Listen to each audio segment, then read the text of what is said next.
So Weird, the Al Yankovic story, is the 100% truthful biopic on Weird Al. And by truthful, I mean not at all. Like that was it was a great thing to watch how people discovered like the trailer here because the film From Funny or Die is based on an actual trailer that they originally made, which wanted to depict the life of Weird Al as like a serious drama.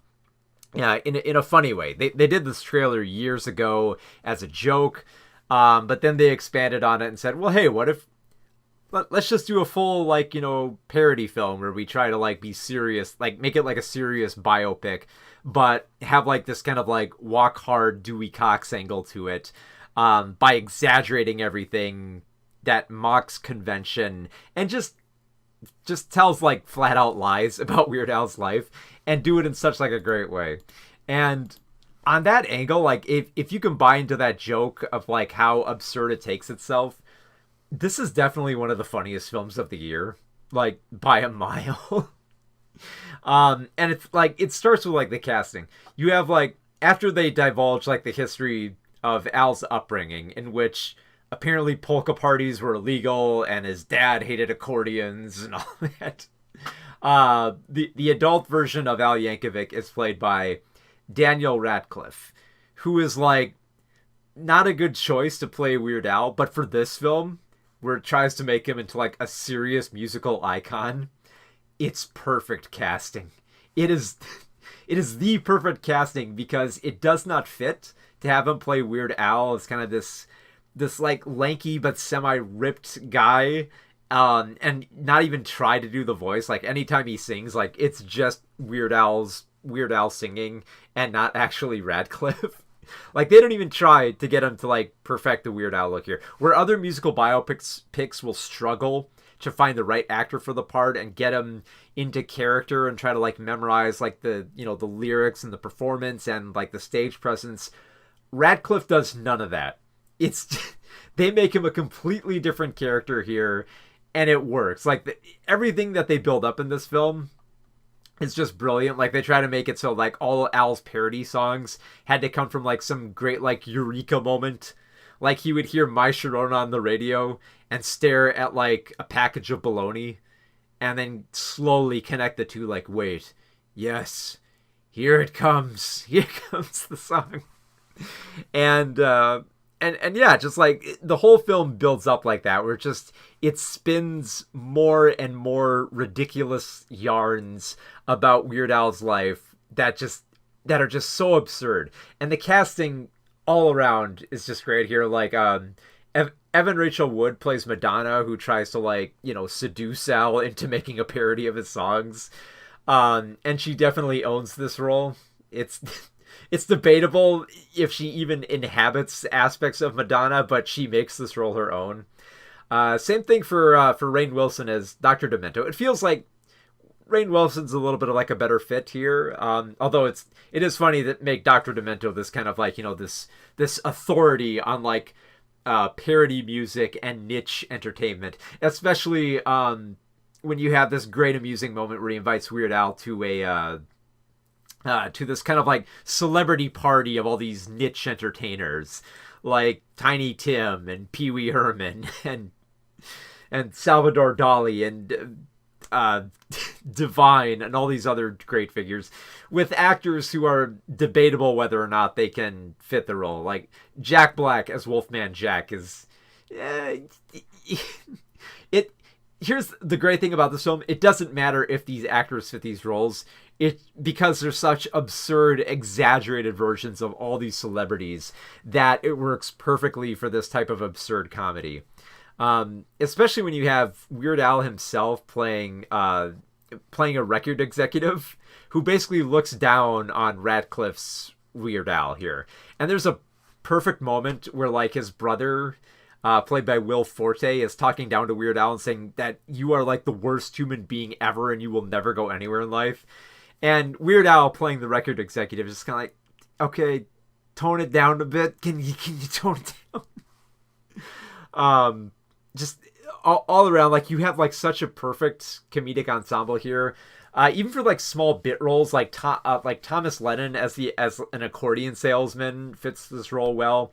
Toby Huss, who you might remember, he's done voices on like King of the Hill. He's been like on Adventures of Pete and Pete. Is just owns this role as like Al's father, who works at the factory, which he never explains what they make at the factory.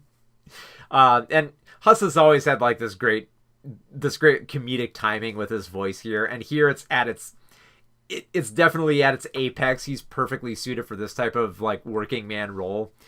And just small little roles here and there that you don't expect, like Lin-Manuel Miranda as an ER doctor in just one scene, and and just all the little cameos you have here, and just like it's hard to talk about this film without just talking about all the funny aspects of it, but it's just if you can go along with it, because it doesn't just lean into one joke. It leans heavy into the absurdity of like contorting Al Yankovic's story as much as possible, so it doesn't just look like the boring version of him just like making funny songs, then he comes up in the world, then he ends up making more funny songs, because you get the feeling like when Weird Al finally does die, if they do make like the Lifetime movie about him, it feels like they're gonna have to exaggerate a lot if they want drama, or it's just gonna be a fairly boring film that they're gonna have to like be a little bit more playful with, to try to find something there. So instead of waiting for that, why not just let Weird Al, who co-wrote the film, why not just let him take the reins and just make like a ridiculous version of himself? And I love the areas that it goes. Like, it doesn't just go into mocking musical biopic tropes and cliches. It does a lot of that. But then it goes into weirder areas, like suggesting that Weird Al's songs into the 1980s were never parodies. They were all original songs, and just celebrities all copied him. It also contorts the timeline, too, but by having him come up with songs much earlier than possible. Like, at one point, he comes up with Gangster's Paradise. Amish Paradise. Gotta remember that. He comes up with Amish Paradise with a really ridiculous backstory that you can't help but love about how he came up with this as an original song. But they make him come up with, apparently in the 1980s, he comes up with this.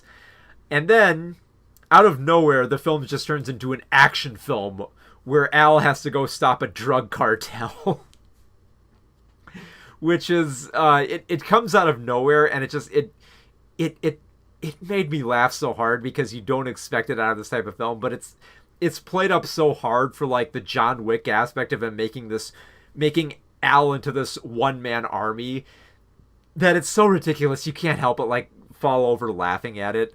And by the time you get to the end of the film, the major event that closes out the film is just so bizarre that that it basically, without giving too much away if you haven't seen it yet, Weird Al basically stages his death by the end of the film, and it's ridiculous. And then like the kind of like weirdly somber ending they place on it is so it's so I'm running out of like superlatives and stuff to call this film funny, but it's just I could not stop laughing by the end of this film. And it's just amazing like how much of this joke keeps going and how it just keeps getting funnier as it keeps going on. Like, you would think the bit would run out of steam by like the second act of trying to say like, oh, okay, they're contorting this truth, and okay, this really didn't happen. Al didn't make out with Madonna, and he didn't like put a cigarette out in someone's hand. He never did any of this stuff. But then just like make the absurdity mount higher and higher. That even when you get to the end credits, you have an original song by Weird Al that closes out the film, which is perfect. It's just Al singing about how this film is now canon and everything in it is true, and we didn't make anything up, and everything was fact checked. And if you disagree, well, hey, shut up, you weren't there. So like, it's tough to like, I mean, it's tough to talk about this film further than just saying like it's funny, and I guess like that's the true hallmark of a comedy. Like, like the best you can say is that like it's funny and if you laughed or not. And on that aspect, it's kind of easy to review it because I laughed a hell of a lot while watching this.